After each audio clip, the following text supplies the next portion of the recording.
Hi. In this video, we're going to start to learn about the very important process skill of bootstrapping. Now, in prior videos, we had talked about Z1, Z2, Z3, Z4, and we had said, okay, these are zero coupon rates, okay? And we just kind of overlooked the fact that there were no zero coupon rates out there, okay? That a 5-year treasury pays its coupon payments semi-annually. You don't just get a single cash flow out there at that point in time. We do have strips, okay, but we don't use strips to get those Z's because strips are relatively short supply. So there's liquidity issues that affect the price with strips. So we really don't want to use those. What we are going to learn now in this bootstrapping process is how to be able to calculate those Z values. And even more importantly, we're going to find out how bonds are priced. Okay, this is going to allow us to be able to price any kind of a bond. And in fact, we're going to be using it to price a bond. Okay, so let's take a look at an illustration here of let's just say it's a typical treasury bond that we've got out there. Let me bring it up.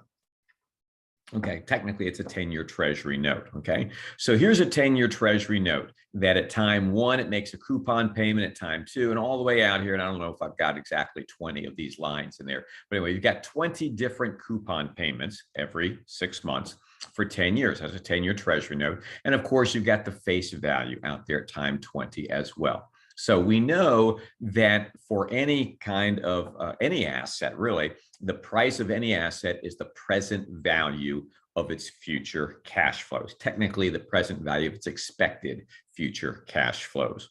Okay, so the price of this treasury is going to be the coupon payment at time 1 divided by 1 plus R, plus the coupon payment time 2 divided by 1 plus R squared, plus the coupon payment time 3 divided by 1 plus R cubed, all the way out there. Each of those cash flows or coupon payments are going to be discounted at 1 plus R, R being the semi-annual yield. And then we also have the face value as well, discounted at 1 plus R to the 20th power. And that is correct. There's absolutely nothing wrong with that, nothing we need to relearn with it. However, okay, what you'll notice is that we are discounting all of these cash flows at the same value of R, okay, which is called the semi-annual yield. But we know that unless we have a flat yield curve, okay, the discount rate for a 5-year cash flow is different from the discount rate for a 20-year cash flow. Or they all have different discount rates unless we have a perfectly flat yield curve. So we're going to start looking at things a little bit differently in terms of discounting cash flows. We're not going to be discounting them now by the yield to maturity. We will sometimes, but not generally by the yield to maturity. Instead, we're going to discount them at their Z's, their zero coupon rates. We're going to look at each one of these cash flows by themselves as individual cash flows that get discounted at their own individual separate discount rate, which are going to be the Z's. So this cash flow at time 1 here is going to get discounted back at 1 plus Z1. Okay, and we already know what Z1, it is the discount rate for a single cash flow that comes at time 1. And that's what this cash flow is right there. Now, we're going to add to that the cash flow at time 2, which would come right out here. That's going to get discounted back at 1 plus Z2 squared. Now, Z1 and Z2 are not going to be the same thing. I suppose they could be, but it's unlikely. Okay, they're not going to be the exact same number. So this cash flow at time 2 is discounted at a different rate from this cash flow. Okay, the cash flow at time 3 is going to be discounted back to time 0 at Z3. So we got 1 plus Z3 cubed. And every single one of these cash flows, we're now going to be discounting them back to time 0 at their own Z's. So the cash flow at time 20 and the face value both are going to be discounted back at Z20 because they come at Z20. So the price of the bond is going to be the present value of all the cash flows, with each cash flow not discounted at the same rate, okay, but each cash flow discounted at its own individual rate. So what bootstrapping is all about, it's all about finding these Z's, okay? How do we find these Z's? Because if we want to discount, for example, the cash flow at time 3 at Z3, where do we look up Z3? Well, the problem is that Z3 is the discount rate for a single cash flow that comes at time 3, and there's no bond out there. Okay, there is no treasury bond, again, other than strips, which we're not going to look at because they're relatively short supply, and the yields on those cannot be counted on to be used as the Z's on this. So there is no bond out there that has a single cash flow at time 3 like this. So where do we come up with Z3? That's what bootstrapping does for us, okay? So the cash flow at time 1, we want to think about entirely separately from the cash flow at time 5. That's thought of as entirely separate. Each of these cash flows and all 20 of them are to be thought of as entirely separate from each other, each one being discounted at its own rate, okay? So let's take a look at an example of why we might want to do this. So we'll look at our class notes for this particular section here on bootstrapping. And let's suppose you're a bond trader, okay? And you want to buy a 10-year, 10%, that's the coupon rate, 10% New Orleans general obligation municipal bond. Okay, you want to buy that bond. Okay, and I just made up these numbers. Okay, so you want to buy that bond. Now the bond isn't traded very frequently. Maybe the last time it was traded was a week ago. Okay, so those are stale prices. You can't just say, "Oh, I'll pay whatever it was a week ago," because interest rates may have changed.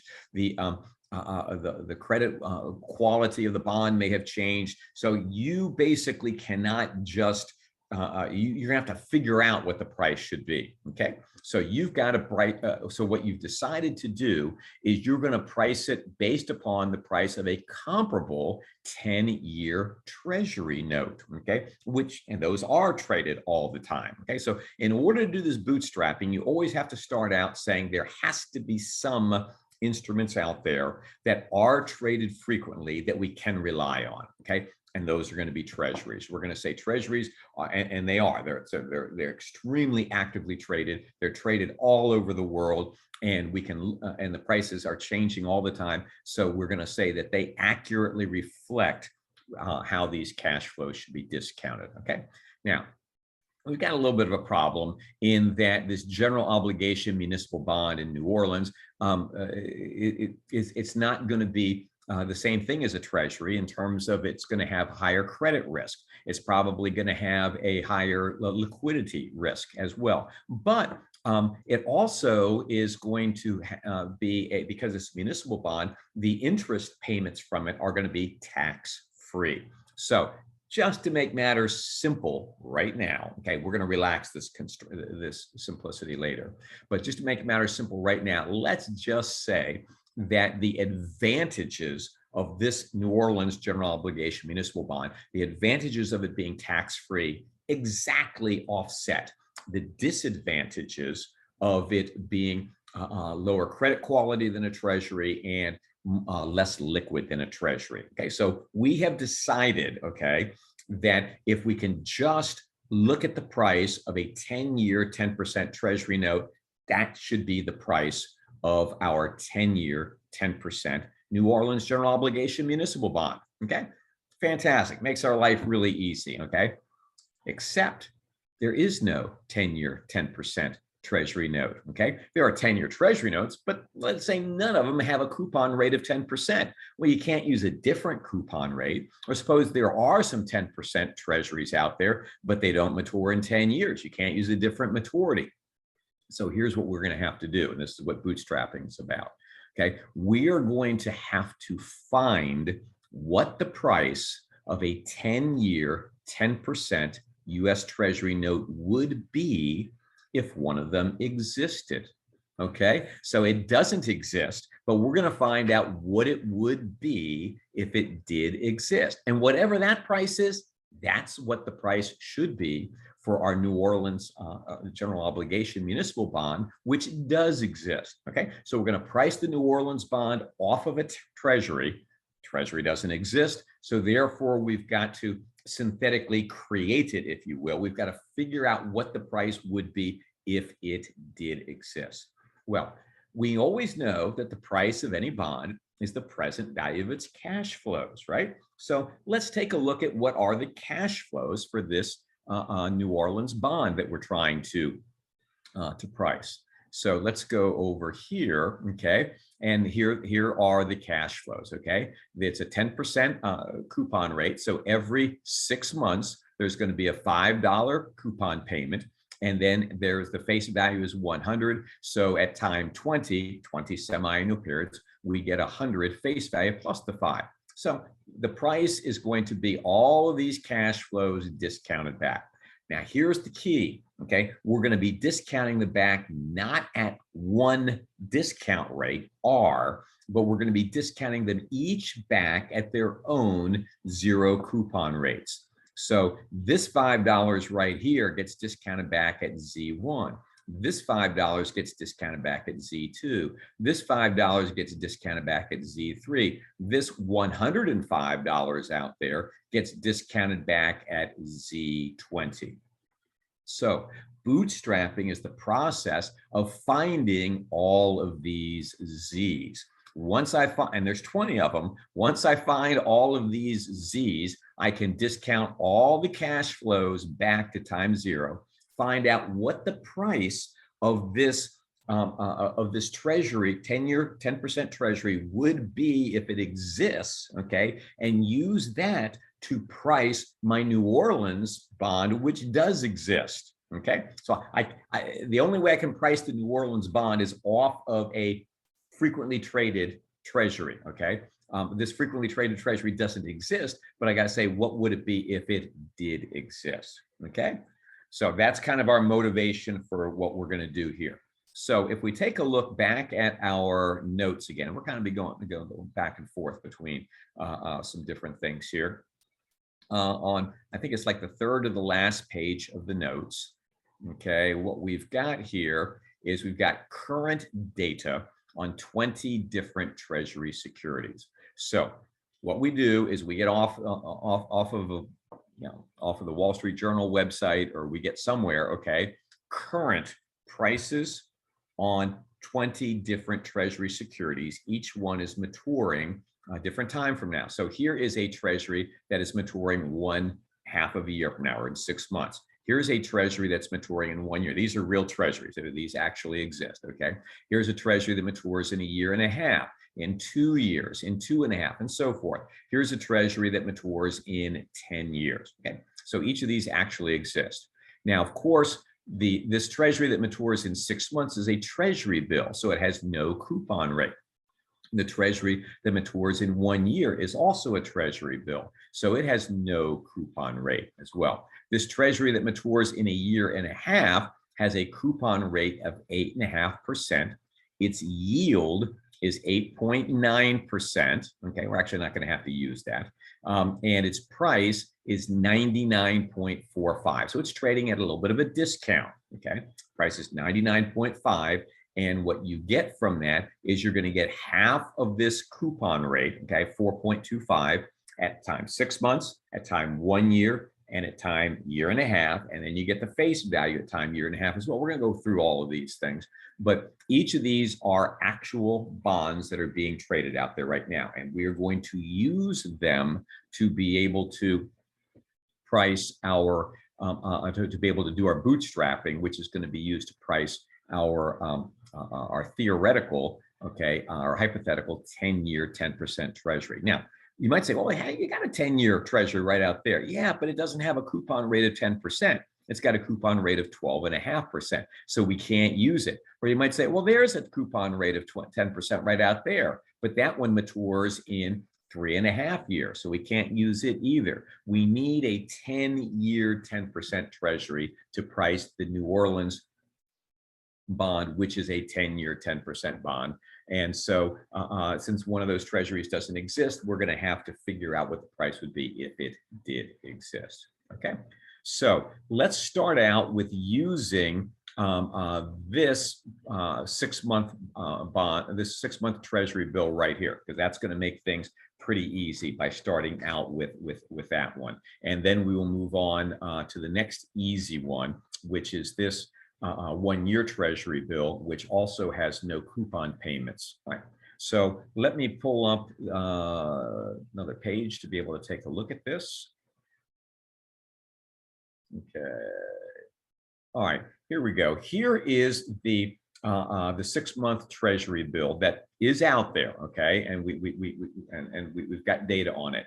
And so here is the timeline on it. You can buy it today for 96.15, okay, and it matures at time 1, which is 6 months from now, for 100. Okay, so that's what's going on with that 6-month treasury. Okay, now what's the math behind that?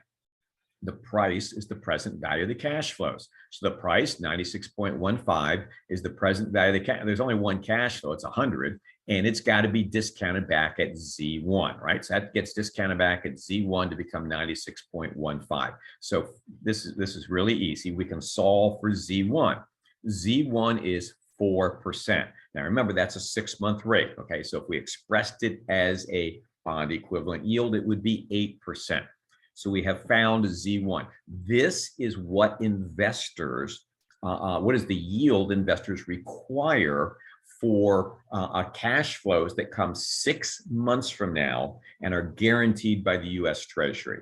Okay, and we know this must be so because this bond is trading at 96.15. If investors required a higher yield than that, then they would have had this priced lower. If investors were willing to accept a lower yield than this, then it would be priced higher.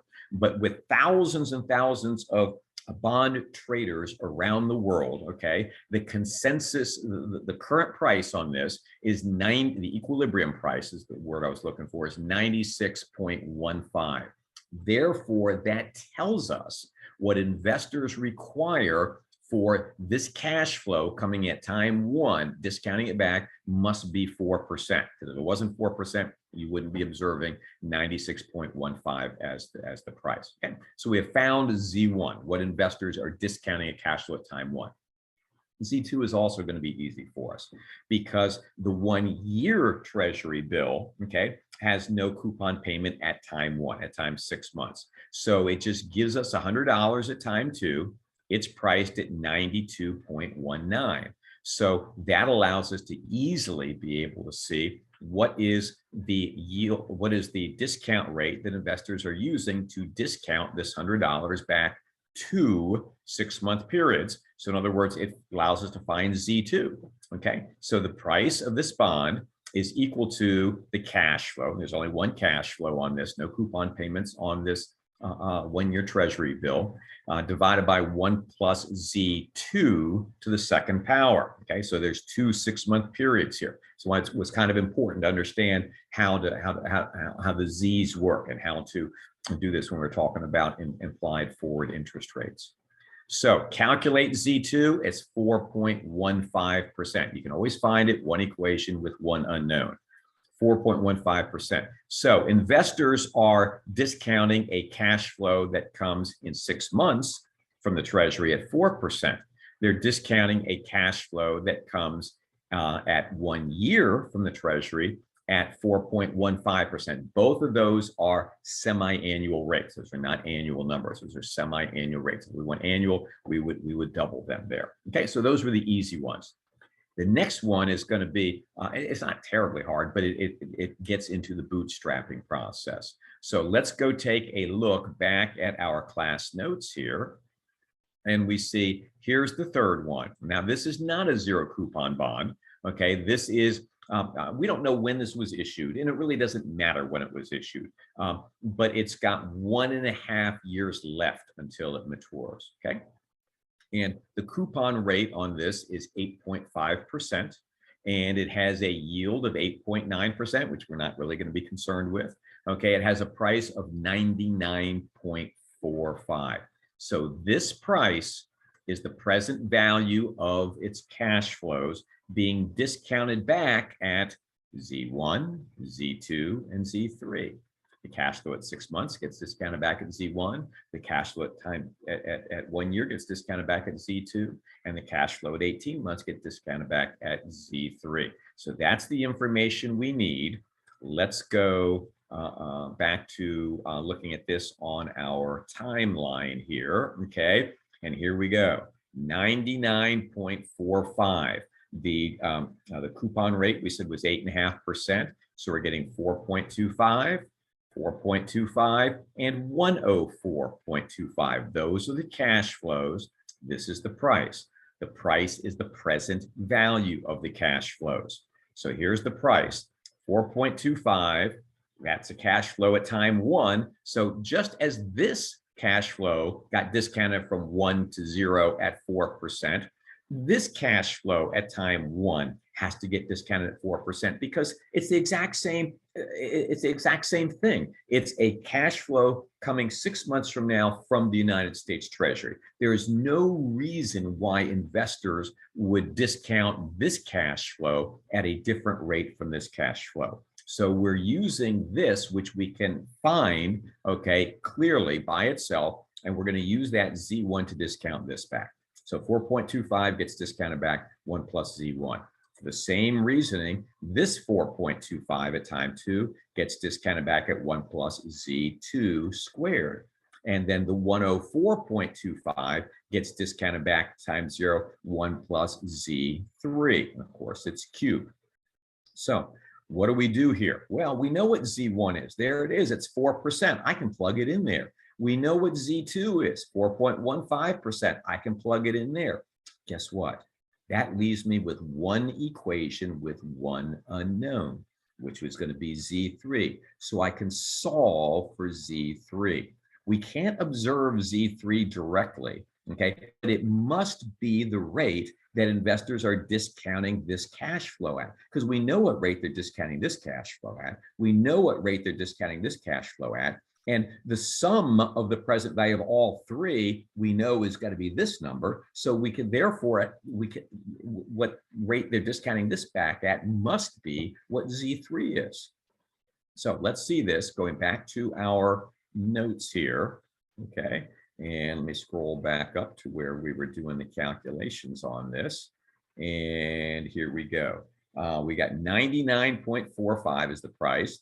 It's going to be 4.25 divided by 1 plus Z1, 4.25 divided by 1 plus Z2 squared, 104.25 divided by 1 plus Z3 cubed. Okay, again, one equation with one unknown. Let's solve for Z3. We solve for Z3 and we get Z3 is going to be 0.04465 or 4.465%. Again, that's a 6-month rate. If I want to express it as a bond equivalent yield as an annual number, I simply double it, okay? But Z3 is going to be 4.465% as a semi-annual rate. But if I want to double it, there it is, 8.93%, okay? Now notice that's not the same number that you got as the yield on that particular bond. It's a little bit different from it because the yield on the bond is discounting all of those cash flows at the same rate, okay? We are now discounting the 6-month cash flow at one rate, the 1-year cash flow at a different rate, the 1.5-year cash flow at still a third rate, okay? So let's go and do one more here. Let's go to a bond that matures in 1 year, okay? What does it look like, this bond that, I'm sorry, 2 years. What does it look, what's the data we've got on it? Well, here's a bond that matures in 2 years. It's actively traded out there. It's got a 9% coupon rate. Okay, the yield doesn't really matter to us here. And the price is 99.64. So this price is the present value of the cash flows for this bond, okay? There's going to be 4 cash flows at times, 1, 2, 3, and 4. The bond matures in 2 years. So let's see that broken out here. Let's see, here we go. Okay, so 99.64 is the price of the bond. That's going to be the cash flow at time 1. Remember, that was the 9, that was a discount rate of 9%. So the cash flow coupon payment is 4.5 divided by 1 plus Z1. Here's my cash flow at time 2 divided by 1 plus Z2 squared. Here's my cash flow at time 3 divided by 1 plus Z3 cubed. And here's my cash flow at time 4. We combine the face value with the last coupon payment. Okay, makes it just a little bit easier there. 100 plus 9/2 is going to be that. Well, again, I've got one equation with one unknown. The only thing I don't know there is Z4. So I can solve for Z4. You can do a little bit of algebra to get it. Not terribly difficult to do. You can use solve or whatever method you want, okay, to find Z4. But you can find one equation with one unknown. And so it's going to be 4.624%. We go on and do the same thing for a bond that matures in 2.5 years, okay? That bond, which is actively traded out there, is priced at 103.49, and it has an 11% coupon rate. So the first coupon payment is 5.5, so it's the second, the third, the fourth, and the last cash flow at time 5 is 100 plus 5.5. So cash flow at time 1 gets discounted at 1 plus Z1. This gets discounted at 1 plus Z2 squared, 1 plus Z3 cubed. This cash flow at 1 plus Z4 to the fourth. And we just got done finding Z4 right here. So there it is, 1 plus Z4 to the fourth. And so this cash flow must be getting discounted at 1 plus Z5 to the fifth power. And we know the sum of them must equal 103.49 because that's what people are paying for the bond. Okay, so therefore we figure out what Z5 must be. What we know, people are discounting these cash flows at those time periods at these rates. So this is telling us people must be discounting this cash flow up here at the rate we are finding because people are pricing the bond at 103.49. So 4.734% is going to be Z5. Well, we can keep on going and doing that. We can find Z6, Z7, Z8, Z9, and go all the way through the process. And in fact, okay, I have done that for you here. And I think it would be a good practice for you to do it, okay, to go through these. But, you know, it's being done for you here. Here are the Z's. Z1 is 4%, Z2 is 4.15, there's Z3, Z4, there's Z5, which we just calculated, 4.734%. What I'm doing in this column, I'm just doubling it, okay, to express it as a bond equivalent yield. So we can go all the way down here. This is going to be Z20, okay? And this is going to be Z20 times 2. So we've got all of our Z's, okay? Going through there, save a little bit of time. We showed you the first 5. You can do the others on your own if you wish to do so. So what we end up doing then, okay, is we say, hey, we want to price this 10-year 10% treasury, which doesn't exist. But if it did exist, okay, the cash flows in each time period would be $5 because it's a 10% treasury, except for the last time period would be 105. There would be 20 semi-annual periods for a 10-year treasury. And the first cash flow would be discounted at 4%, Z1. The next one would be discounted at 4.15%, which is Z2, 4.465% for Z3, all the way out there to Z20 was 6.812%. Okay, and if you're doing this all in Excel, then of course you would be using cell referencing so that you can get all the decimals in there when there's a lot of decimals in there. Okay, so anyway, you add up all of these prices and you end up getting the price of the bond is 85.35477. So what does this tell us? This tells us that based upon the prices that we observe for actively traded treasuries, the discount rates that investors are requiring, okay, for each of those cash flows are these Z's. And if we discount the cash flows from a 10-year 10% treasury note at those rates, this is the price. So that tells us that if this bond was out there, that's what a price would be, 85.35477. Why does that help us? because there is a 10% 10-year treasury, not treasury, but New Orleans general obligation municipal bond. And we have decided that because it is a little bit more risky than a treasury, but it's got some tax benefits. And we said for convenience sake, they exactly offset each other. Therefore, that's going to be the price of our general obligation New Orleans municipal bond. 85.35477. So if I'm a bond dealer and I need to price it, okay, or if I'm just a trader and I want to say, hey, how much is this thing worth? And now I have been able to do that. Okay. Now, what do I do if I say, well, I think it should be priced at a yield a little bit higher than a treasury, or a little bit lower than a treasury because of the tax benefits? Okay, no problem. What we're going to do here is, let's suppose, first of all, that it should be priced with a 50 basis point credit spread above the treasury yield. Okay, so we think it should have a discount rate 50 basis points above the treasury yield. Well, what's the first thing you want to do? You want to calculate what is the yield on the treasury. Well, that's no problem. We know how to do that. We've got all the cash flows here, and we've got the price.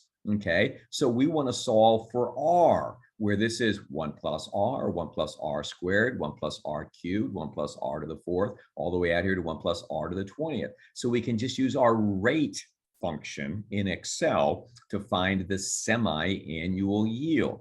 Now, we couldn't do this from the start because we didn't have the price. We've got the price using all the Z's. So we needed to find the Z's to find the price. Once we found the price, now we can find the yield on the bond.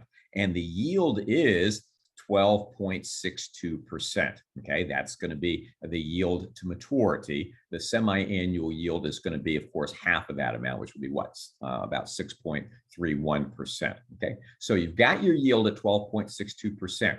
If you feel that your New Orleans bond should be priced with a 50 basis point credit spread, you add 50 basis points to that. 50 basis points added to 12.62% gives us 13.12%, right? So we're adding 50 basis points on that. So now what do I do? Now, again, I've got all the cash flows from my New Orleans bond. I discount them back at 13.12%, okay? And that will give me a price which is a little bit lower than my treasury because the New Orleans bond is a little bit riskier. And so my price for my New Orleans bond would be 82.89275. And I would encourage you to work through that in Excel to be able to see it. So just because the treasury, just because the New Orleans bond is not being priced identical to the treasury, that's okay. You can say, hey, the New Orleans bond is priced 50 basis points higher, 50 basis points lower, 150 basis points, 25, whatever you want to do. Once you have the price of this theoretical treasury, you solve for its yield. You make any adjustments you want to that yield to reflect how the New Orleans bond is different.